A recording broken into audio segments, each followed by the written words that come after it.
Are you with us? Yes. What's happening? We're going to do it again. Here we go. No, I'm doing my thing. I'm doing like a whole character. They can't see you on. Oh, they can't? Okay. I was trying to do my Austin Powers. Okay, let's do it again. This is what I go through.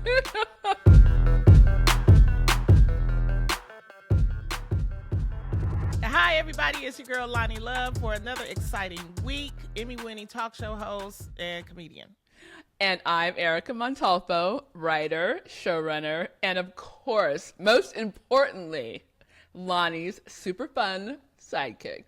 And we want to thank you all for joining us for another episode. We have a really good one today. For our grown-ass topic today, we'll be talking with Marsha Warfield about rediscovering yourself after 40. Legend.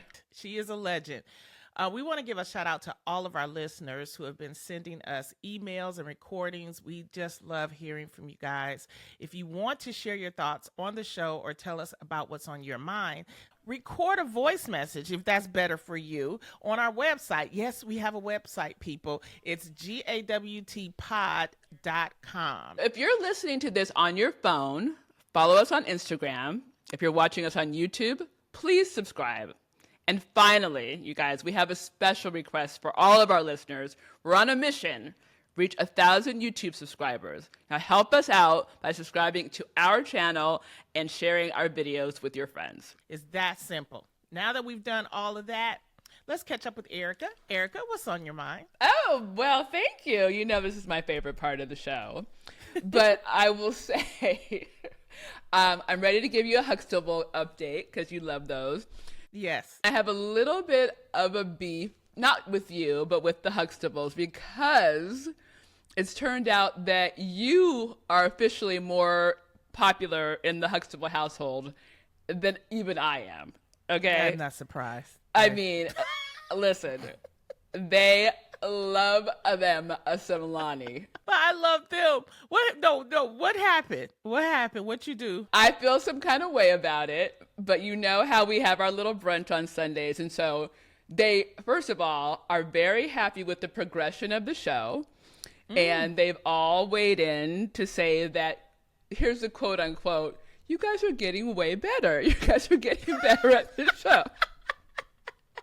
So, just so you know out there, the Huxtables are my family, and they have this recipe for raising me, which is, you know, a lot of encouragement with just a tinge, like a little dash of shade. And I love it. Which is the recipe for Erica. It's like just a dash of enough to make me feel, you know, have to go to therapy. That's what we're doing. That is not true. I mean, the thing is, they are helping us, okay? So I think that that's great. I think that, you know, this is what family is about. And when you're building something from the ground up like we are, you do want to hear from people, sure, unlike James, who has not listened well, at all. James is smart because James knows I have beef with him and he's coming for me if he ever listens. So Claire Huxtable was very upset last week when you were talking about Jay-Z and this kind of unsubstantiated rumors about his involvement in the Diddy situation, right? And so you let it slip that you had some unsubstantiated rumors about you and that you felt very strongly about, you know, people coming out with just all kind of willy-nilly accusations. So Claire Huxtable was like, who's coming for Loni? You need to stick up for her. And I was like, I don't know. She's like, you need to find out and you need to make it clear to whoever that is, like I run Hollywood, that Loni is above board. I didn't let it slip. I said it. I mean, everything that I say, I am saying, you know, for a reason. I like to share, just like you're sharing your family. Well, just so you know, Claire Huxtable and I are coming from, for anyone who comes for you, all 125 pounds of us, we will cut a bitch over our Loni love. That is so sweet. And anybody that comes for you, believe me, I've been in this business a long time. I know how to handle it. You just, you know, it comes and goes. When you are an opinionated person, and as we're seeing even with this election, things will happen. You know, you have to deal with it, and we will deal with it accordingly. But I appreciate that. So Claire Huxtable, Thank you. Listen, look at these arms. I'm like, meow, meow, meow, meow. Scrappy AF. I think with you, there needs to be some therapy. We're going to talk about that with Marsha Warfield about therapy for certain people. I'll cut a bitch over you, Lonnie Love. Oh my goodness! Mark my words. Non-violence is the answer. All right. But I appreciate that so much, and I appreciate this episode and you, Erica, because we have a great one today. We're going to get into all sorts of stuff. We're going to be talking about Kamala and the brothers, Elon and his robots, and some grown-ass fashion news. And in today's grown-ass topic, we're going to be joined by our friend Marsha Warfield about rediscovering yourself after 40. We'll get into all of that and more after the break. This is Grown-Ass Women Talking. Are you a grown-ass woman with something to say? What are you unapologetic about? What's got you fired up? Are you thrilled the kids are back in school? Or are you mad at your friends for asking you out after 9 p.m.? Did you get stood up on your third Tinder date this week? Whatever it is, let it all out. Visit our website at gawtpod.com and leave us a voice message. That's gawtpod.com, or drop us a voice note at gawtpod@gmail.com. We might just play your message on our next episode. So don't hold back. This is your space to talk about it. And we're back with more GAWT. Now it's time for Grown Ass News. Each week, I'll get Erica's take on the week's entertainment news, current events, and news about grown ass women. And you know what it is time for, Erica? An election update. Graphics. How much is this graphic costing me? You know, it's not a lot, okay? It's very important because there's a lot going on with the elections. First of all, VP Harris ramps up her attacks on Trump's fitness for office. And after seeing Trump dancing at this last rally, I could kind of understand why. This is a move.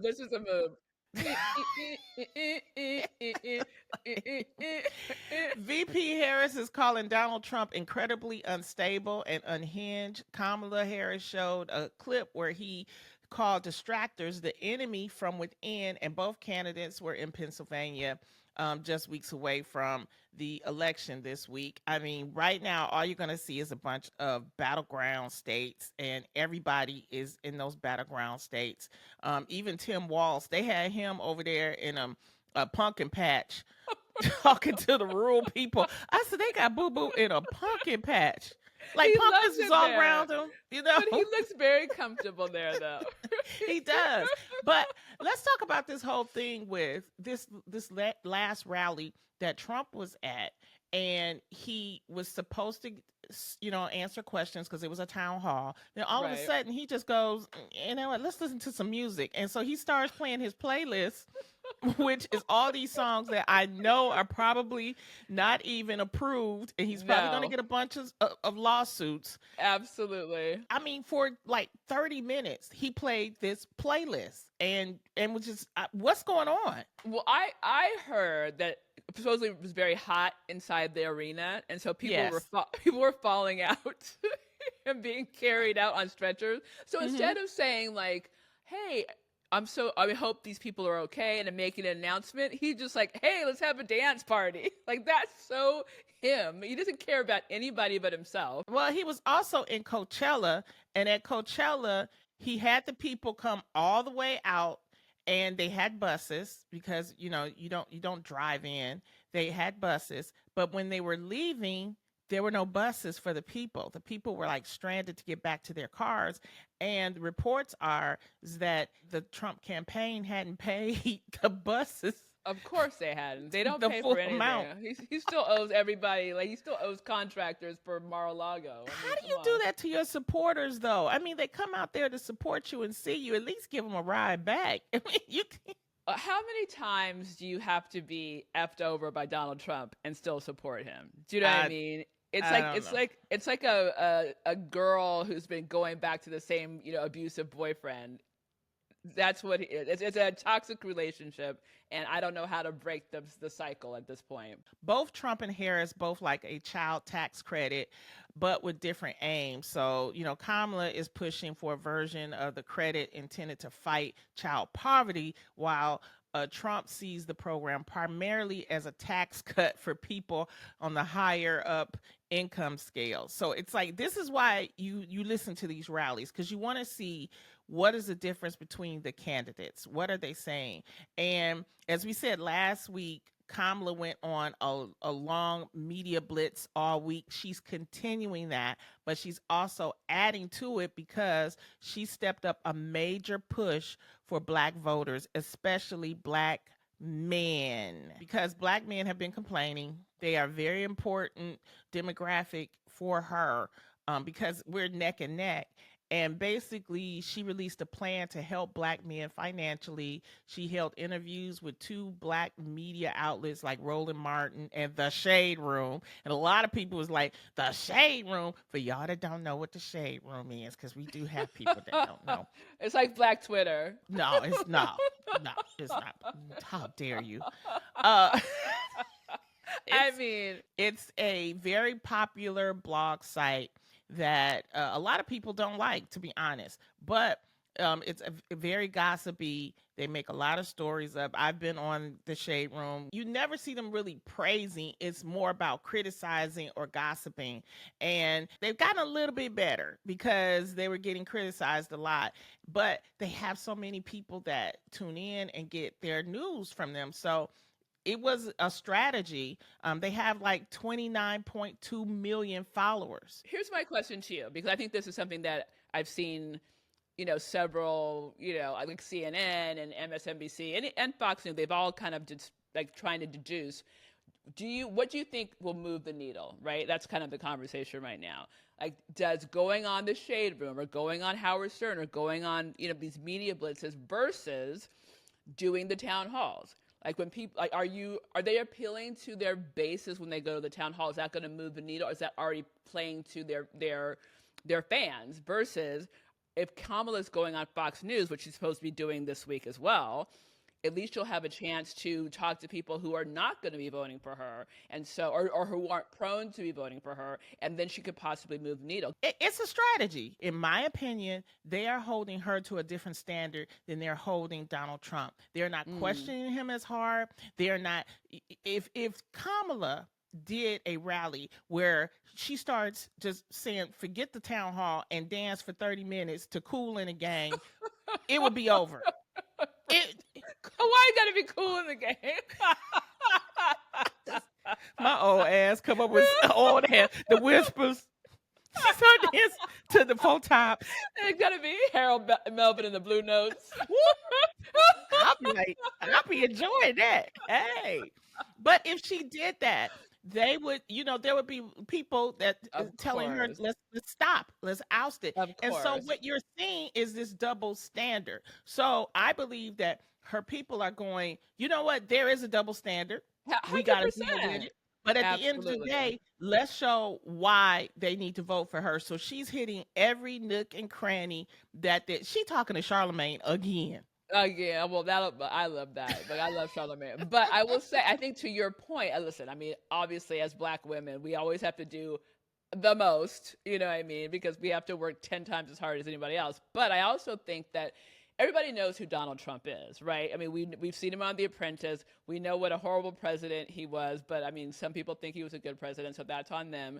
But I think as a BP, Kamala has to stake her own claim on what her presidency would be. And that's kind of what she's trying to do. And in a way, it's very difficult because I think she is so loyal to Joe, as she should be. I mean, he's amazing, she's amazing, but she also has to distance herself from him because some people are not happy with his presidency and not happy with their finances right now. So I know when she was on The View, she had a little bit of a misstep because they asked her, what would you do differently than Joe is doing now? And she was like, I don't know. And that was an opportunity for her to go, to say something like, hey, Joe is an amazing president, but I'm a different person, and here's how I will build on what we've done together. She can't do that because they will turn it around. Yeah, maybe. It's 100% a difficult position to take, but I think that's what people are looking for. People who aren't already in her camp. She's doing the best that she can. She's doing a lot of media. She even is on the cover of Vogue. Did you Well, see that beautiful as cover she of her? should be. I mean, listen, I told you that she is just low key hot, and it was all the pantsuits that were that were covering up all the beauty. I mean, she's gorgeous. My mom loves her and just thinks that she's the epitome of what we want to see as women of color, in the White House, in politics, just a beacon of like what we stand for. And I'm so proud of her, regardless of what happens. I think she's ran an amazing campaign, and I will be, you know, glued to the TV on election night. We still got plenty of time because there's a lot of things that's happening. What is it, like 21 days? It's not a lot of time. I mean, it's like It 3 is a weeks. lot of time for a mess up. I mean, when you have things like what Trump is doing, singing at different things, they're pushing for his medical records. Obama scolded black men. And what do you think about that? I mean, I know he's gotten a lot of backlash for holding black men accountable, saying basically that if you're not going to vote for Kamala, it seems like you guys don't want to have a woman president. Like, what do you think about that? Yeah, you can't tell grown folks what to do. Why you trying to tell? Right. Especially blown ass black men. You can't tell You them can't what to tell do. these black men what to like. You got to make them think it's their idea. So that's what you got to do. The good thing about all of this, before we move on, is that President Jimmy Carter, he lived long enough to vote for Kamala because early voting started in Georgia. So that's one of the things that he was determined to do. And so with that, it's just a historic moment. It is. It's so historic. Moving on, October is Breast Cancer Awareness Month, and former MTV VJ Ananda Lewis, she says that her cancer has spread after she decided to keep her tumor.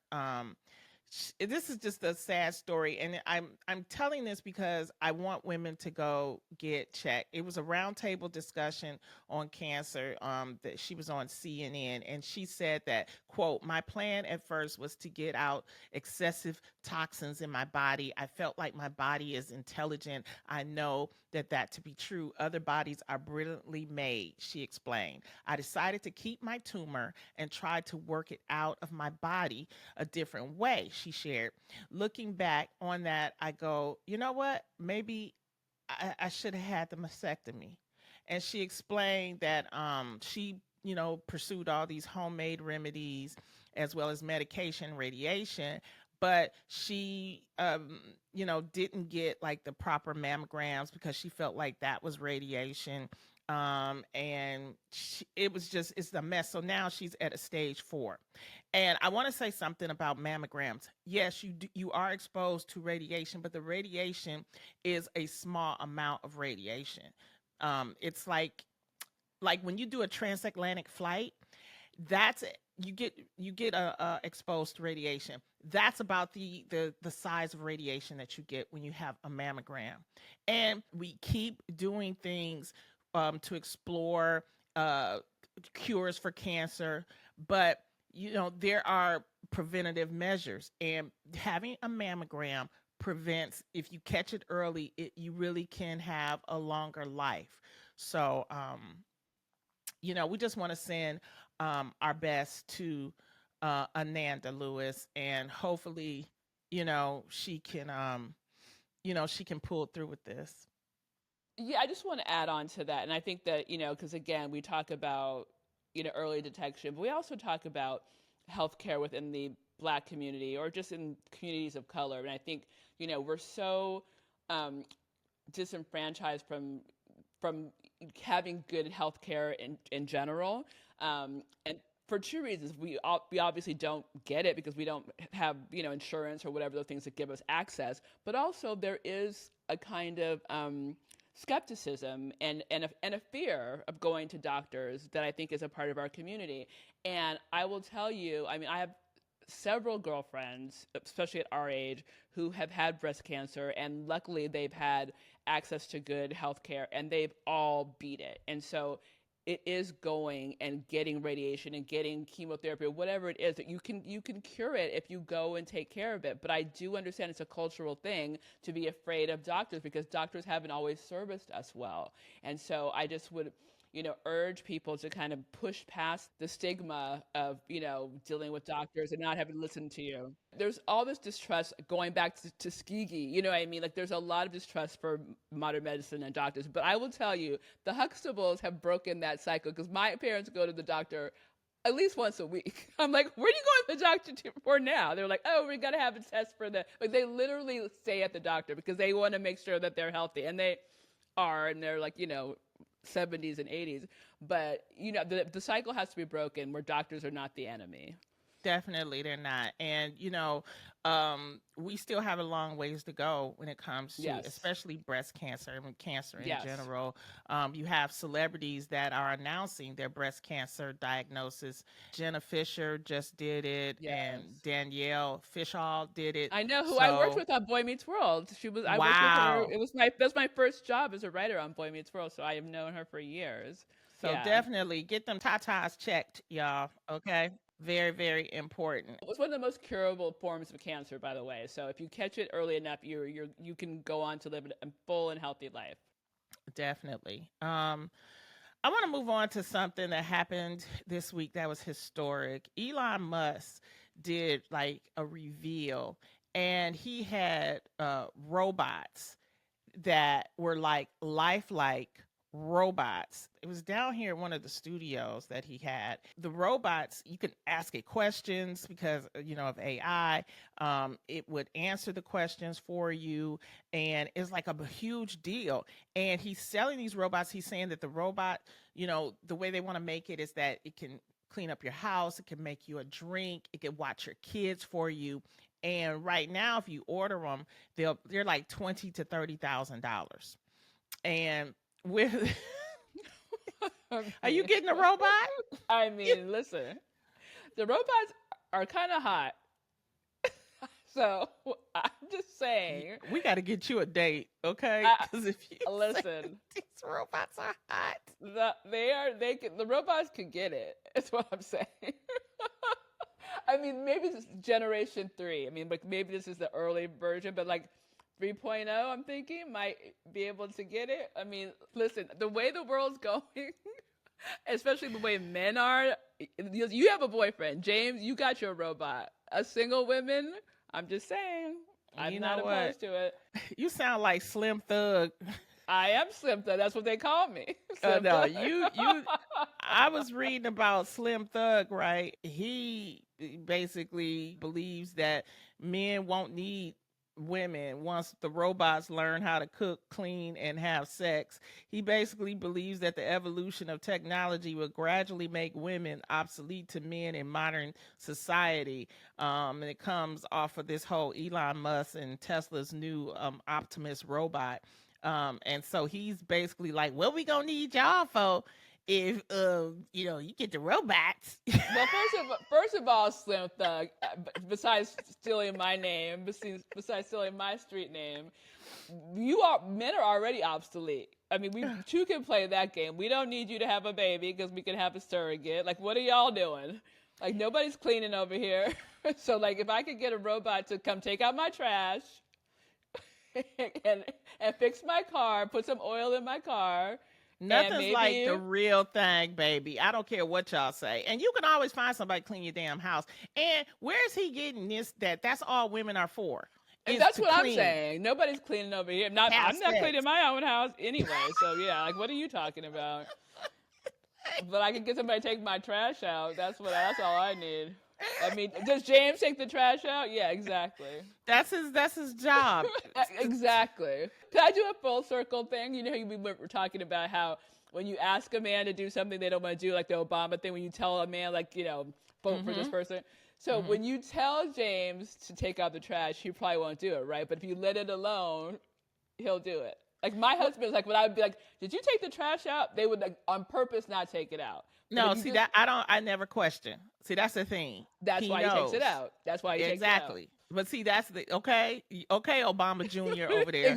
Did you take the trash out? Because I could have told you that. Yes, exactly. No, If you, if you, let it go. Let it yes, happen. yes.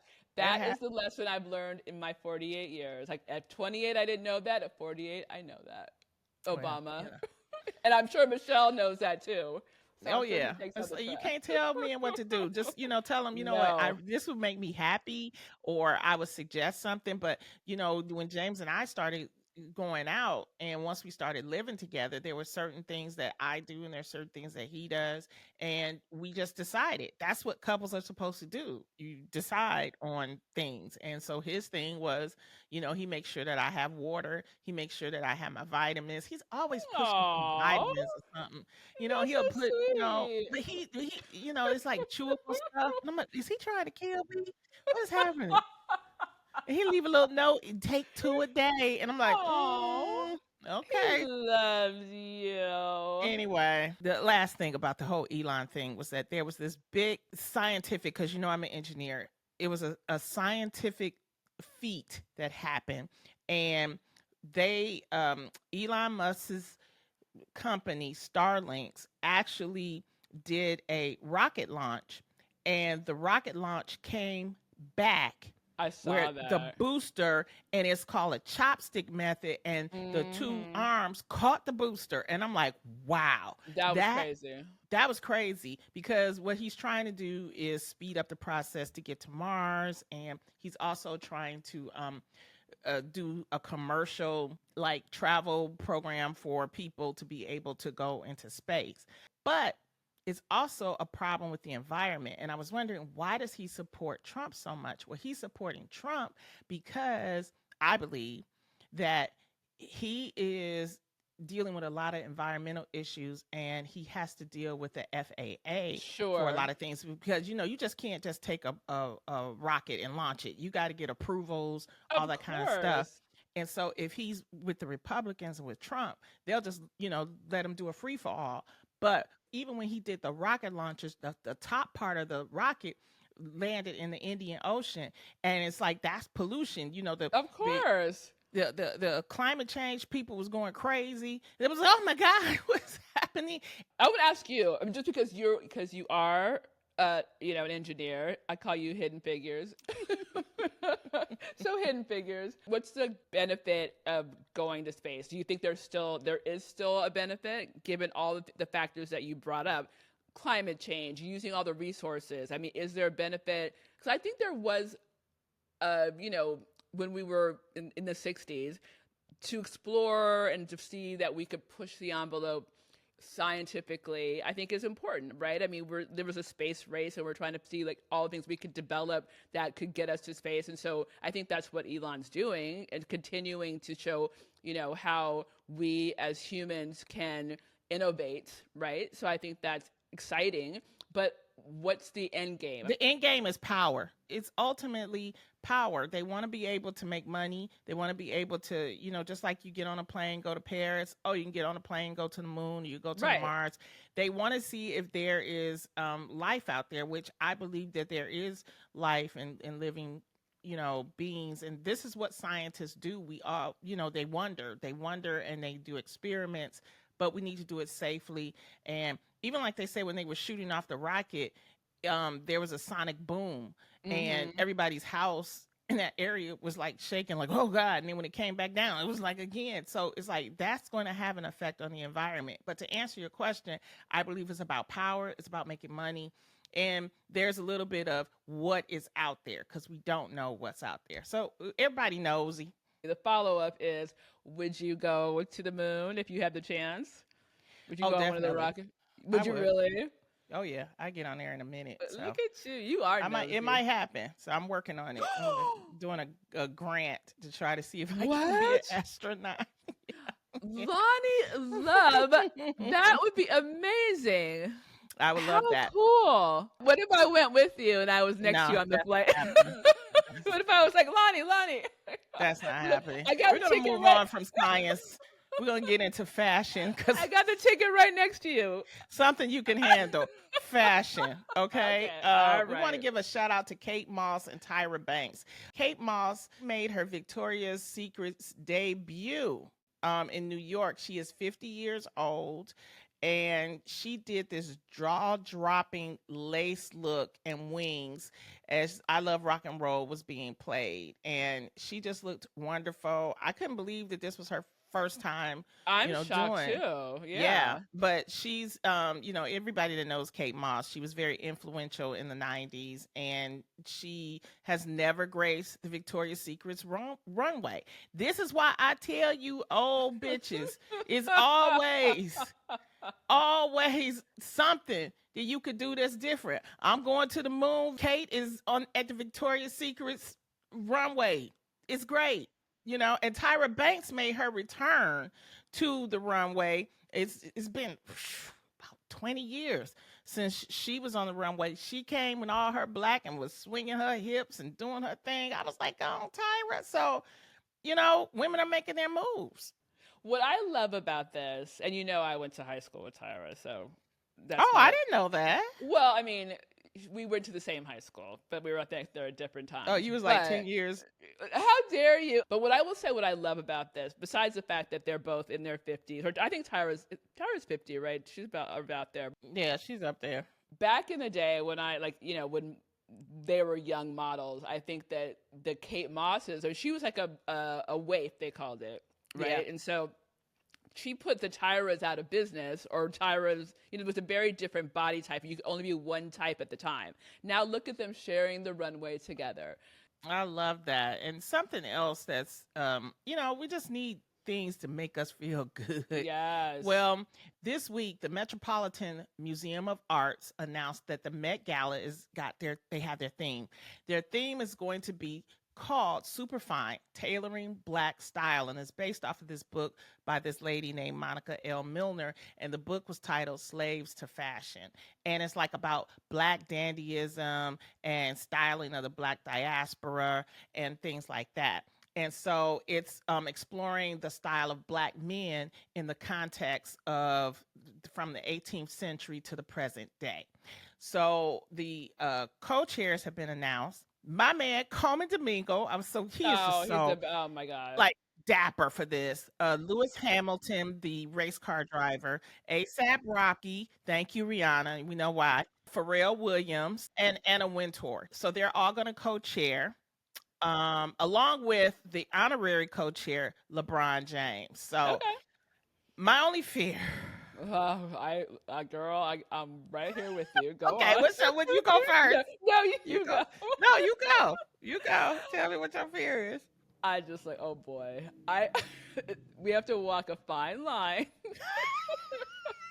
I don't want Anna Wintour showing up in some kind of slave outfit. I mean, shit's but gonna they go said down. it's slave times. I know. I'm concerned. I have my concerns. What are people going to be wearing? We talk about appropriation. I mean, is this appropriation city? What are we doing? Well, there is a dress code, but the dress code has not been announced yet. So they're going to announce the dress code. If I see a bunch of Kardashians in freaking cornrows, I'm about to throw this table over. Oh my God. I mean, if Anna Wintour comes out in an afro, I'm like, what? No, we can't be doing this, right? I mean, this is a slippery slope. This is a dangerous territory. We're going to stay tuned to this one because yeah, we are. I don't have a good feeling. What is your thought? You put me out there. What are you thinking? I'm like, when I first saw it, I'm like, I'm happy for Coleman because he is so great. But then when I heard from slave to now, I'm like, oh, oh Lord, my goodness, like, please don't do this. Please, somebody gonna come in blackface. It's like, of course, that's happening. I mean. Well, this is why it's important to have the dress code and people adhere to the dress code. What's the code? I mean, they published it? What's the code? It'll be early next year. This is why they're being smart. They're announcing it now, and they're getting all this feedback. So if they listen to me, look, I don't want no Kuta Kente outfits. No, I don't want any cornrow. Listen, you remember how they did Karl Lagerfeld a couple of years ago, and everybody came as his cat? I'm like, people they do the most. No afros, no cornrows for white people. To my white friends, don't be afraid to ask somebody before you show up. Just Please. if you want to DM me and show me what you're thinking about, Yes. let me know. I want to talk about one thing because I've been on my Peloton. I got the Zep Ooh. bound. That's not helping. What do you mean? What do you mean? I'm still hungry. I'm still hungry. Wait, but what? Maybe you need to up the dosage. It's been a week. This is my second week. But I'm you look great. You look really good. You people don't realize like how much weight you've lost. You look amazing. I'm on a mission. So I finally got the Zep bound and I'm like, okay, I don't feel anything. But anyway, we're going to keep it going. Maybe it's almost vitamins that James is giving you. Maybe they don't go together. It's sabotage. But I was on my Peloton because I'm starting to do that. Like I try to do it every day. It's been every other day.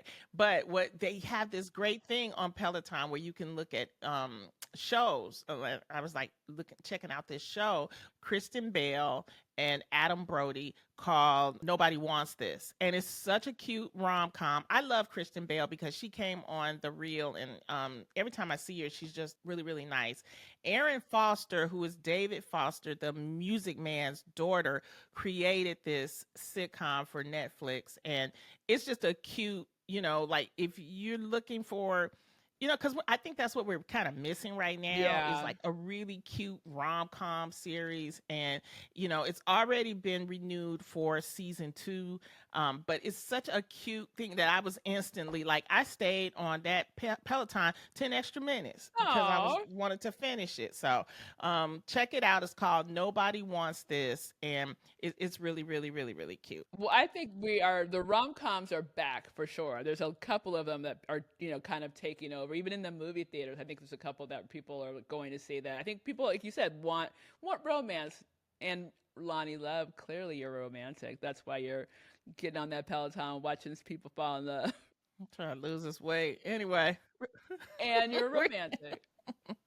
Thank you, Erica. We're going to take a break. When we come back, we're going to jump into today's topic with my girl, Marsha Warfield. This is Grown As Women Talking. Are we talking? What are we doing? What are we doing here, Lonnie Love?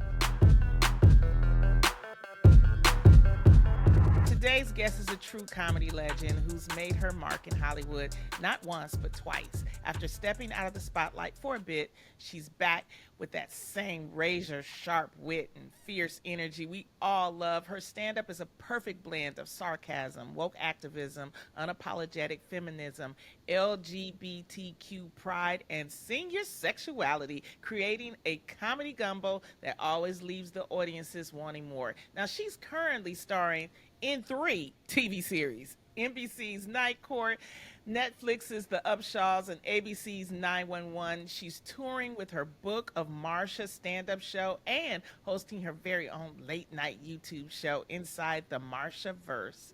Please welcome my friend, the legend, Marsha Warfield. Hey, Marsha! Hey, how you doing? Oh, my I'm goodness. so happy to be here. Thank you for having me. Oh my! You have been busy though, Marsha. I mean, what is it like working on 3 different shows? Well, you take your work where you can get it in this business.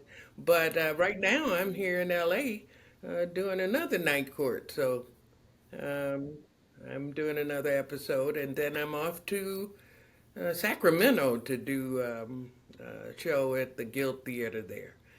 Well, I grew up watching Night Court. I mean, I'm a huge fan, obviously, and I grew up watching it. And I was one of the first shows that, to me, was a diverse cast, right? So it was like so wonderful to see, a woman of color in a place of, dominance, for lack of a better word, and doing her thing. So I'm a huge fan, and I love the show. It's nice they're bringing it back too. It is. It was a surprise. I mean, I knew Yeah. when they started doing the reboot that, they were going in a whole different direction. They were going with a younger demographic, and that was perfectly fine. I was one of the biggest supporters and fans of them, and I hope that they would be successful, and they have been. I have to say that I was doing my residency in Vegas, And one night, someone came to me and said, Marsha Warfield is backstage. She wants to say hi to you. And I was like, what? I know. Oh my What? I mean, God. to have, have her as this wonderful example at the time of stand-up comedy. I mean, I've seen her on the Richard Pryor show. I studied her, and she was just so strong and bold. But for her to come to my little old comedy show, Oh. and we talked and we had such a great time. I love giving her flowers and telling her thank you for that, because that gave me the boost that I needed, Marsha. Oh, well, thank Oh. you. And likewise, I told you, I hadn't been working. And so it was one of my first nights out. I said, I'm going to go see what's up with Lonnie. And I went by myself and asked if I could come backstage and say hi. And you said yes. And so we had a nice chat. We took a photo. She said Yep. yes to you. She doesn't let me backstage. Like, right? I had to keep you away. Yeah, she was like, no, Lonnie's busy. She eat all the snacks, Marsha. So, Oh, well. well, welcome to our podcast. And this week's grown ass topic is rediscovering yourself after 40. In a culture that glorifies youth and pressures us to have everything figured out by our 20s, a lot of us have realized who we were back then isn't necessarily who we need to be now.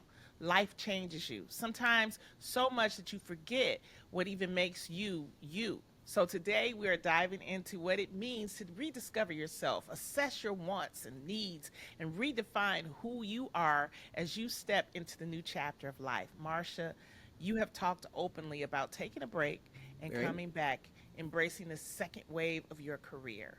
How did you do it? I made the decision once I wanted to come back that I was not the same person who left. I was, that woman was in her 40s. I was in my 60s, and I had a whole different perspective. And I didn't even remember the material I used to do. I had no idea. And so I decided to start over.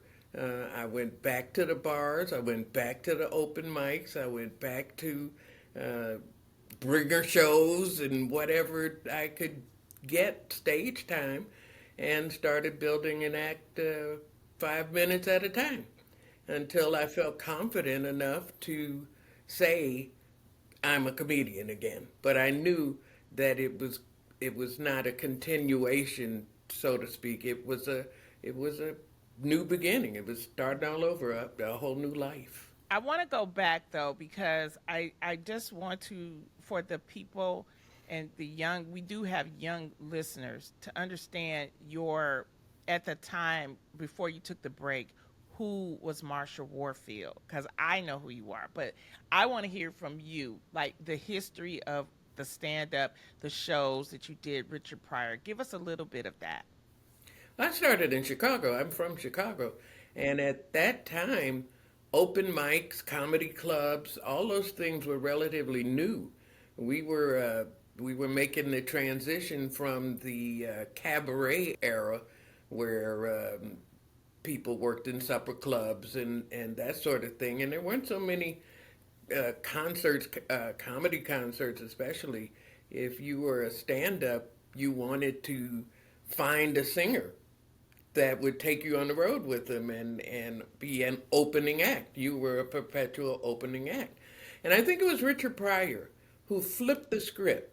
And when he was doing one of his albums, he was the headliner, of course, of a concert, but he had Patti LaBelle open for him. That was huge because to that point, I had not heard of that happening. And so the comedy clubs, the Tonight Show had moved to Los Angeles from New York. New York had been the mecca and the hub. But with the Tonight Show moving and the Comedy Store blowing up, it moved to Los Angeles. So I did stand up in Chicago for a couple of years. And then I moved to Los Angeles. I was 22, and I went to the Comedy Store the first night I was in town, and the guy at the door was this nice looking black guy, nice little fro, and he had on tennis shorts. And back then, everybody was tying their sweaters around their neck like some kind of preppy Hmm, something. yeah. But then when I approached him, he was working the door, and I told him my name, and asked him if I could come in. He said, "Oh yeah, baby, you can come on in. There's no big thing." I'm like, with this voice, it's a brother. I know this language here, and Hmm. he's looking all Beverly Hills, and it was John Witherspoon. Shut up. And Wow. from that point on, John had a nice butt. But anyway, Monday, open mic night, I went on and got passed over. They told me to call in for spots. And I didn't see it as like this big career boost thing. I was like, okay, this is just a way to get some stage time. And so I started calling in and getting spots. But I didn't get a lot. I didn't get Mm. a lot until I started volunteering to Uh, follow whoever was the hard to follow comic. And at that time, nobody was harder to follow than Richard Pryor, and nobody wanted to follow him. Being from Chicago, and we think we're gangsters and everything. I was like, I don't care who's on stage. I'll follow anybody. He's gone. Uh, okay. it's my turn now. And so I did. And that's how I got stage time and how I got the Tonight, not the Tonight Show, the Richard Pryor show. He got the series not long after that. That Right. was in '77. And Paul Mooney, who I had met the first night I got to town, Mr. Paul Yeah, Mooney. that voice, Yes. that Yes. voice. And he said, "Well, we need an ensemble." He said, "But y'all can do it. These guys here, they can do it as well as anybody else." And so he booked us all out at a comedy store. Me, uh, well, Tim Reed was working at the time, but Tim Reed and Sandra Bernhardt, Robin Williams was Wow. new in town. I think it was one of the first things Robin did. That and a movie called Can I Do It Till I Need Glasses. Mm. He and What? I were both in Can I Do It Till I Need Glasses. And we both played sperm. It's just, fearlessness throughout your life, Marsha, it seems, and you've had the success with Night Court and with your stand up, but then there came a point where you just stopped. Yeah. Can you tell me why you stopped and then what made you get back? Well, and there were a lot of things going on in my life. My mother and my aunt, the two people who had raised me pretty much, were both battling cancer. And they both passed away in 1995, within Sorry. 2 months of each other. Like I said, I did my talk show was 92, I think, 91, 92, and then I did Empty Nest for a while, and then I did a lot of guest appearances. I was doing game shows. I was working clubs and colleges and opening for big name people. But then I was just spiraling, and I thought I would take a couple of weeks, and get myself together.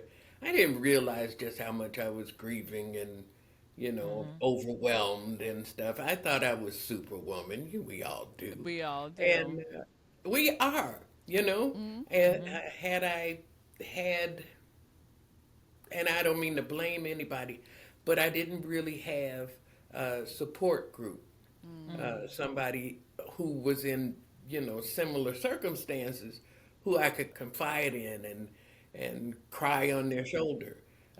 It was like I had been the one facilitating everything and making sure that everybody could do what they needed to do. Well, that's another thing I think, again, the grown ass woman of it all. Like, my mom went through a similar thing where my mom was a principal for many years, had a career and all that. And then when her parents got ill, and she has like 5 brothers, and who was the one who had to step up? Not to male bash, but like my mom. So my mom literally retired early to take care of her parents. So, like, do you think that as grown ass women, we put ourselves second to anything because we have to step up in those kind of moments.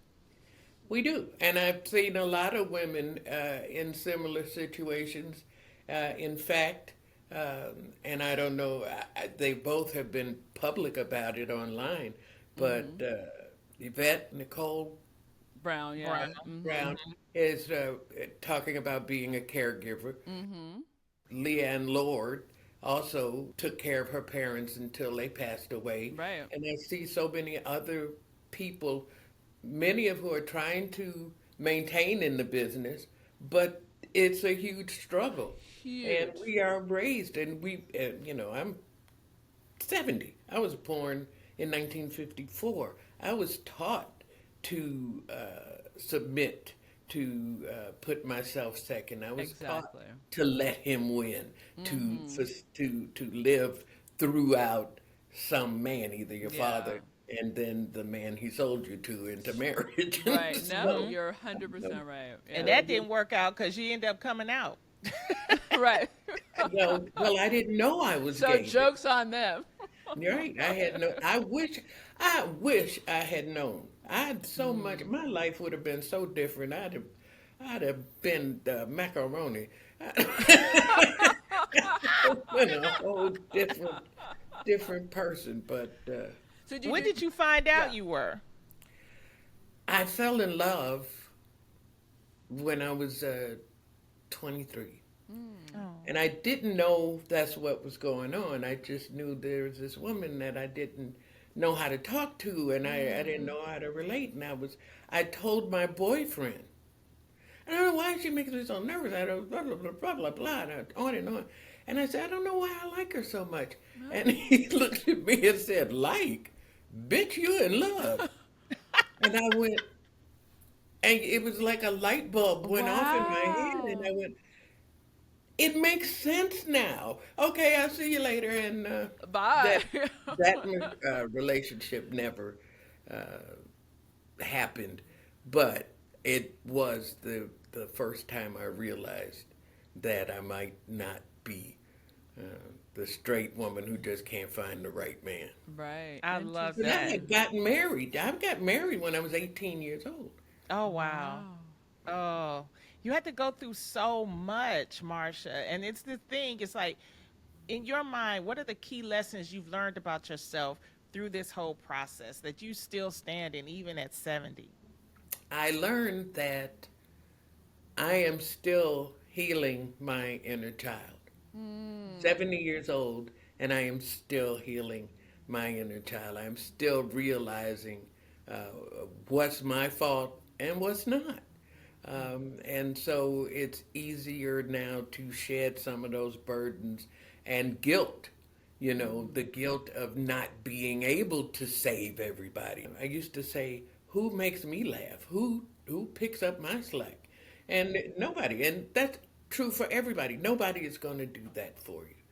But I had to really reassess everything and start trying to heal me, for me, and put me first, which was, as I was raised, that was a taboo. Yeah, 100%. To think of yourself first is selfish. It's not something you do.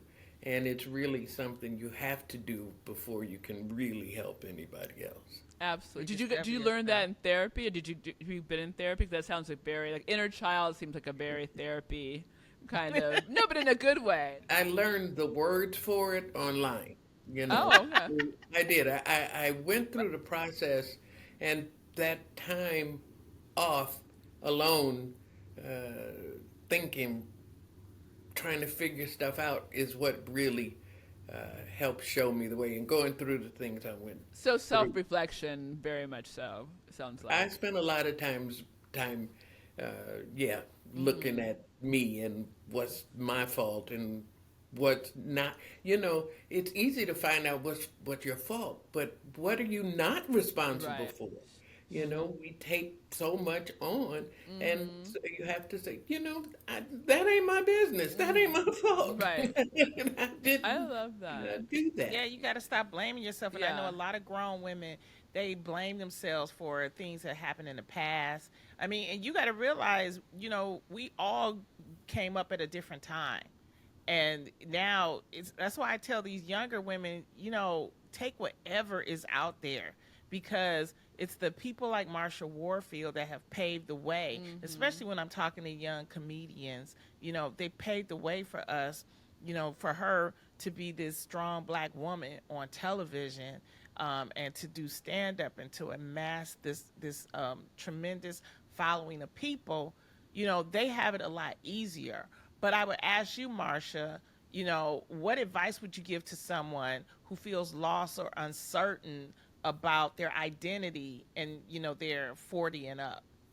I say, I call it, for Black women, I call it the sapphire spirit. The angry Black woman started showing up in the 50s. The outspoken Black woman who said, no, I need alimony. I need, marriage was a whole different thing back then. And speaking out against the things that civil rights, feminism, everything. And so she was called the angry Black woman. At the same time, the sapphire character on Amos and Andy was an outspoken woman who was emasculating and made men feel small and all that kind of stuff. And they married those two. So the sapphire became the angry Black woman, and it was a put down. Yes. But that is the reflection of a fear of a strength. That is somebody saying, whoa, this woman, when she finds herself, is going to be a threat to me. So we will mock her. We will make fun of her. And I say, embrace that. Embrace Yes. that sapphire that terrifies people. To believe that you can emasculate a person by looking at them or talking to them, that's a power that you haven't recognized and they have. And so to protect themselves, they minimize that Yes, power, and then you absolutely. accept that. Stop accepting that. Yes, I can emasculate you with a look. Now, Yeah. No. Well, that look just Okay. emasculated me. and stand up. And that's one of the things I love about Kamala Harris. She has a stare that, and she looks at you, and then her eyes narrow, and then they narrow again until you understand that she does not, she's not playing with you. And she never loses her femininity. She never becomes masculine. She shows her feminine power, her sapphire spirit, and nobody has an answer for it. It's like Yes, Marsha. you're exposing that fear of feminine power. And so I'm all about promoting that. We've been indoctrinated to believe that you're the weaker sex. You are the life givers. You are, you are the creator. I believe I founded the Church of Jesus because she, the divine mother, she's umbilically connected to her creations, and we're all born of that spirit that's in nature, in every species. She creates life. She brings life from spirit to flesh. So, and she's connected to the first mother, the nature. So you have to, or at least I do, I have to celebrate that, and I have to, it's not about putting anybody else down. It's about, no, but you can't put me down.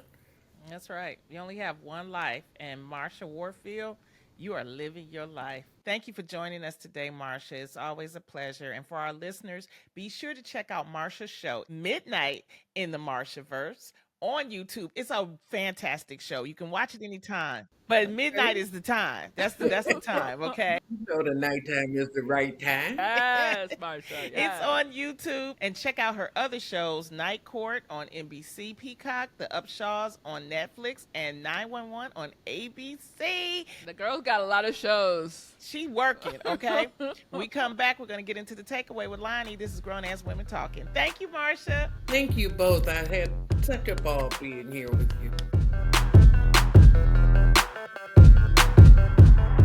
Okay, welcome back. Now it's time for the takeaway. Lonnie, just school us on what we learned today. Well, I think we could not have gotten a better guest than Marsha Warfield as an example of rediscovering yourself after 40. I I mean, agree. literally, she is comedy history. When you're trying to rediscover yourself, sometimes you have to change priorities.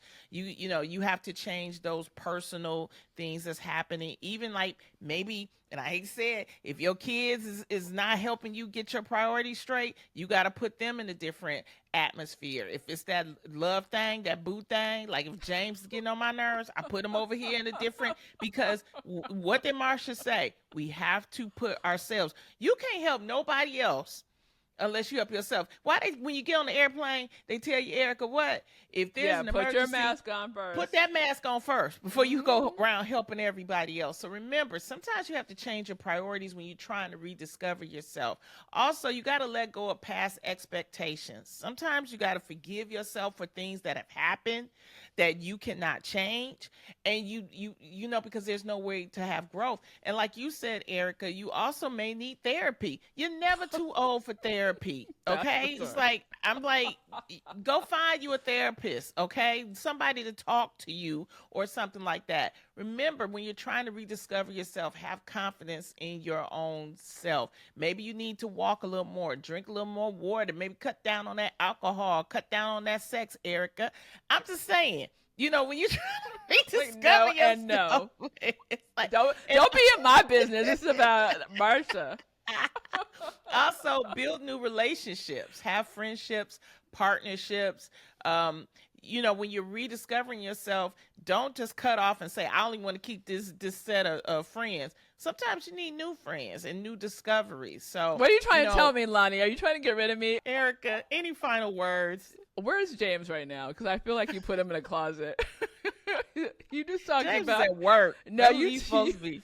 James, knock 3 times if you're in the closet. Like James is at work. You just said is that all you have to say? You just said you were going to give James a timeout. I'm worried about James. That's all I'm saying.